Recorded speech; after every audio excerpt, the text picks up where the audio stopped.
morning, everybody. It's really a great honor to be in the great India. I am Hatem AMMAR, Vice Dean of Sohag University, Egypt. Uh, AMMAR may be one more M than AMMAR Agrawal, a leading and mentor surgeon for many of us in the world. Actually, in India, we find new types of IOL, new types of technique. This IOL, the first time to see in my life. You are actually leading the ophthalmology nowadays in the world. Literally, you are leading it. So it's a great honor to be here with you. And thanks for everyone who got early in the morning to attend this course, which is really respectable and it's worth coming early to attend. I learned a lot. IOL exchange and beyond. Anyone, how many of you do routine IOL exchange? Explanted an IOL. Anyone explant IOL? I think for all juniors, the key is how to implant. As time flies, you must learn how to explant. No financial interest, unfortunately. Why we should master IOL exchange? Because as you implant, you must learn how to explant. Only solution for some problems like obfuscated IOLs, unsatisfied patient with multifocal IOL, damaged intraoperative IOL. Nowadays, there is some patients coming to exchange monofocal IOL for multifocal IOL. With the new improvement in the designs of the trifocal and EDOF, whatever the company, there is new improvement. Some patients want to explant the monofocal and implant presbyopia correcting lens. It is simple with short learning curve. This is a study done in Belgium, about 15 years of IOL exchange indications. Most common is IOL opacification, multifocal and trifocal, unsatisfied patients, damaged IOL as you see, but a list of complications. Our aim here is to reduce this list of complications to make IOL explantation safe. My preferred technique here in doing IOL explantation is, this is a case after 6 months of operation by another surgeon with refractive surface -5, not accepted by the patient. So dissection of fibrosis, usually capsular phimosis, whatever the severity, you can find a plane and dissect and separate the IOL. After separation from the capsular bag and section of VD, rotation of the IOL in the direction of the haptics with the same direction to deliver it into the anterior chamber.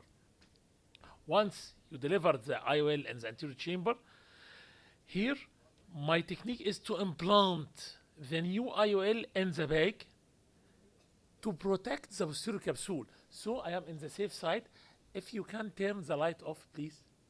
Please, can you turn the light off? Light. To have, then use serrated IOL forceps holding to catch it with the left hand from the sideboard, then dividing it into 3 pieces. My key is to remove the IOL from 2.2 millimeter to avoid enlarging the incision at all. Indian surgeons are more courage than me in Egypt. You open the incision simply. I get afraid to enlarge the incision more than 2.4. So, and then rotate the IOL, catch it from the reverse. Please turn the light off. Light, yeah. I think visual. So, as you see here, the IOL doesn't torque, not rotate, because I am using the right scissor. In the first third, it was some element of rotation because used hydrophilic IOL cutting forceps. Here it is hydrophobic. After finishing this, everything is easy and simple. You can finish the case without compromising the posterior capsule or the endothelium. These cases of opaque IOLs, the patient insists, I never did YAG. It is operated somewhere after 10 years opaque IOL and come for me. Don't trust this case. In every patient with opaque IOL sure will have open posterior capsule. As you see, dialing the IOL, rotating it, separating fibrosis. Usually hydrophobic IOLs separate simply by manual delivery because there is no posterior capsule support suspected in this condition.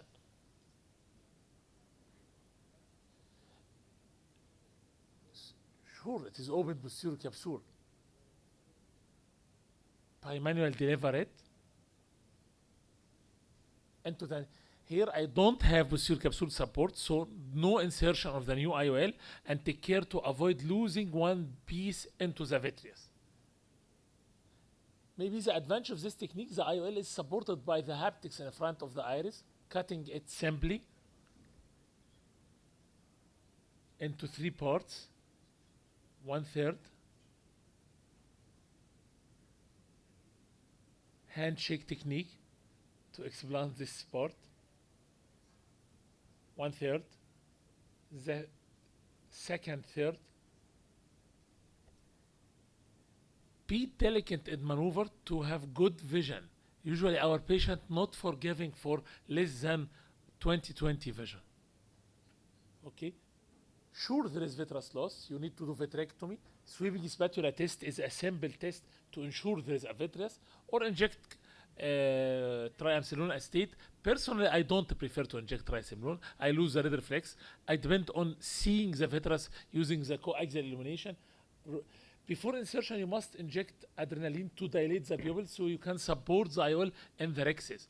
If you made steps delicate, you can keep the rexis intact, implant multi-piece IOL with optic capture to be in place. Sure, everything is safe, the patient will be happy and you are happy. Always pressurize the eyeball, never allow it to collapse, so incidence of steroid macular edema is less. So patient will be happy post-operative. One day post-operative, everything is okay and the patient is happy. You can do it under topical anesthesia, any type of anesthesia you like. This is a patient with high myope who is planned to make clear to opposite clear corner incision to correct the astigmatism. During insertion of the IOL, as you see, multi-piece IOL, the haptic is damaged. It is kinked. I try to position it many times to unfold. Sometimes when the haptic is kinked, you can re-straighten it mechanically, but I fail. Here's the trick, is while I trying to catch the edge of the optic with the forceps, the jaws don't fit. Opening the jaws to the max, but doesn't fit to the edge of the IOL, to the edge of the optic of the IOL. Why? I was surprised intraoperatively. I use it routinely, it is a good quality, but so here I shift to the traditional technique to cut it into 2 halves and explant it. The advantage is this incision at 2.2 milli because it is multi-piece IOL. And implant multi-piece, another one, solves the problem. Why it doesn't fit? I tested. When you are dealing with plus power lens, the edge is the periphery, it is a convex lens, so the periphery is thin. So it fits easily within the jaws. But with minus power IOLs, take care. It is meniscus lens. The center is thin, but the periphery is thick. So it doesn't fit, as you see, doesn't fit. When you try, it doesn't fit. So in case of minus power lens, take care, your IOL holding forceps, serrated one, will not catch the optic. So you must have another alternative. See, many trials, it fails completely. Sometimes, case of this, referred of my friend, he operated after 1 year, the patient came, refractive surprise, zonular dialysis, there is an area of zonular dialysis, fibrosis. How to exchange this one? You must dissect from fibrosis. The problem here is, there is narrow rexis, fibrotic, zonular dialysis, and power is wrong. I must exchange it. It is minus 10 power in a single eye patient. The IOL is implanted with my colleague in a wrong direction, so you must rotate it anti-clockwise, not the routine, so you must consider the anatomy of the IOL, the position to, if you rotate in the routine, it will dialysis the whole lens. Then I need to refashion the anterior fibrotic capsule to cut it with scissors manually to enlarge to a size in which I can deliver the IOL outside. Use manual techniques, use 23 gauge instruments from the sideboards, as you see. Now, delivering the IOL in the anterior chamber, remember the direction of the haptics in this case is because the IOL is inverted upside down. I need to preserve the bag to preserve the support of the ideal position of any IOL in the bag. It is the ideal position. So you must keep the bag. As you see, it is divided into 3 parts. I'll implant multi-piece in this condition, so no problem to enlarge the incision to 3 millimeter. Forgive me for this. Then, people narrow? No, I must inject adrenaline to see where I insert the IOL because I have a dialysis in this area, don't forget. Here I use the 3-piece IOL haptic. It is 13.5 millimeter to support, acting as CTR to support the dialyzed part.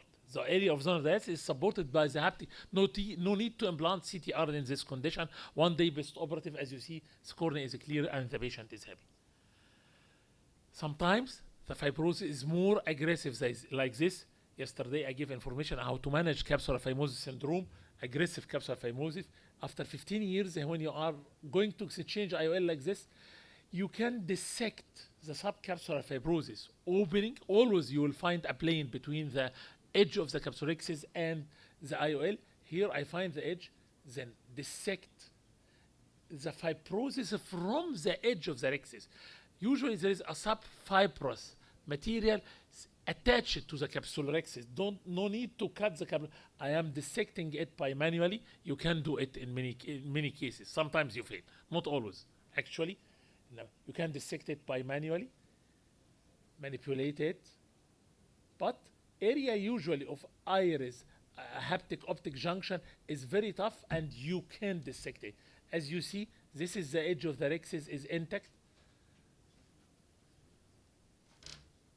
And you can finish the case, exchange the IOL, and keep the bag formed as it is without any problem. Sorry.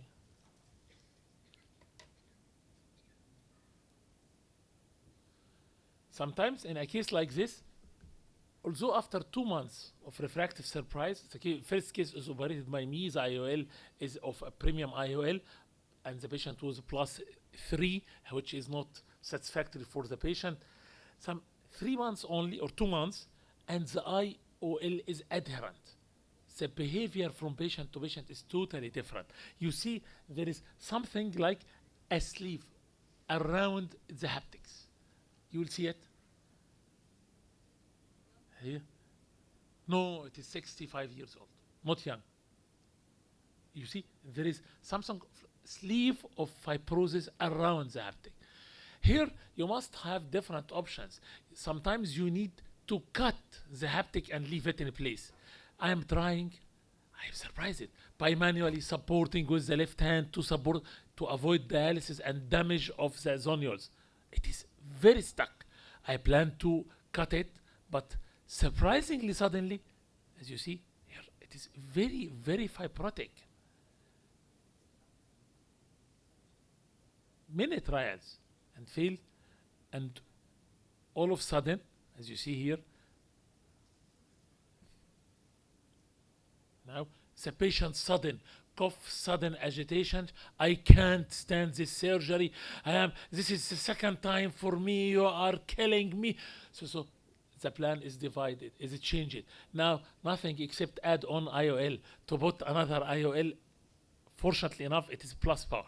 So I put another IOL multi-piece in the sulcus, the least to manipulate to avoid losing. The patient is very apprehensive and very aggressive against me. You are a bad doctor. So no. Very easy. I don't. Your patient is forgiving in India. Our patient in Egypt nowadays is complaining for anything.